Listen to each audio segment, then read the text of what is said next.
अच्छा, मुझे लोग कहते हैं कि यार आप मुसलमान हैं। मैं कि बेशक। तो यार मुसलमान होकर आप गाय को माता क्यों कहते हो?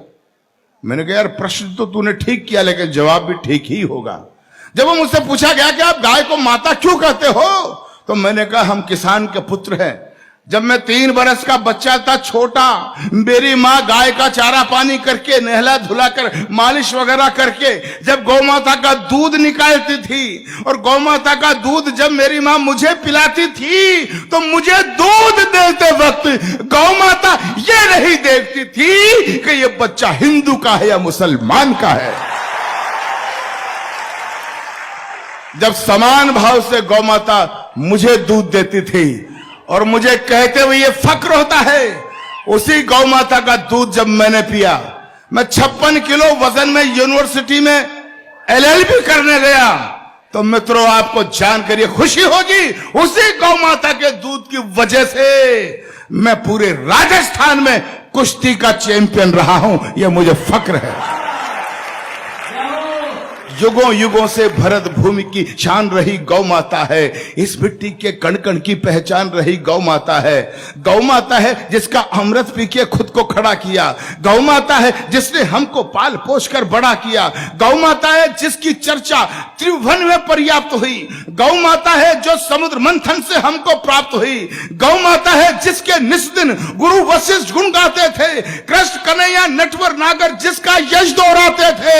हम ऐसी गौ माता को अब मुझे ताकत देना, मेरे संकल्प को। हम ऐसी गौ माता को अब नहीं भटकने देंगे, और शीश भले कट जाए लेकिन गाय नहीं कटने देंगे।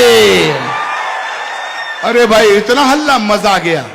मैं तो समर्थन में पाकर गदगद हो गया, लेकिन इतनी कविता मैं रायबरेली में बोल रहा था पिछले महीनों, इतनी बोली कि मेरे समुदाय का एक आदमी आ गया टोपी ओढ़कर, जालीदार बनियान पहनकर, हाथ में चारू छुरा लेकर, बोला, चाकू छुरा लेकर बोला, अच्छा मियां गाय को माता कहेगा, गाय की अवध्य की बात करेगा, अगर दोबारा बोला तो तेरी जुबान काट ली जाएगी, तुझे गोली मार दी जाएगी।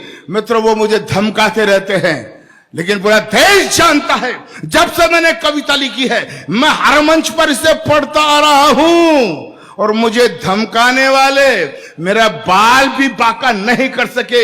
क्यों? क्योंकि मैं अच्छी तरह से जानता हूं कि संकट कटे मिटे सब पीरा, जो सुमरे हनुमत बलबीरा। जिस आंगन में गाय नहीं वो घर भूतों का डेरा है।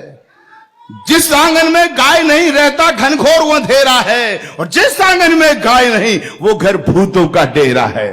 अरे जिस आंगन में गाय नहीं, अगली पंक्ति में समर्थन देना, जिस आंगन में गाय नहीं यमदूत वहां पर हंसते हैं, और जिस आंगन में गाय बंधी हो देव वहां जा बसते हैं। भाई मजा आ गया इस गौ माता की कविता को इतनी शिद्दत से आप सुन रहे हैं कि जिस आंगन में गाय नहीं रहता घनघोर अंधेरा है। जिस आंगन में गाय नहीं वो घर भूतों का डेरा है। जिस आंगन में गाय नहीं यमदूत वहां पर हंसते हैं। तो जिस घर में गौ माता हो वो घर फूले वो फलता है।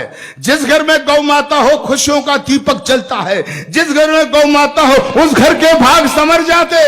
गाय पूंछ को पकड़ लोग वैतरणी पार उतर जाते। तो गौधन का वध करने वाले, गौधन का वध करने वाले द्रोही कंस कहते हैं, और गौपालक के घर में बंसी नटवर शाम बजाते हैं।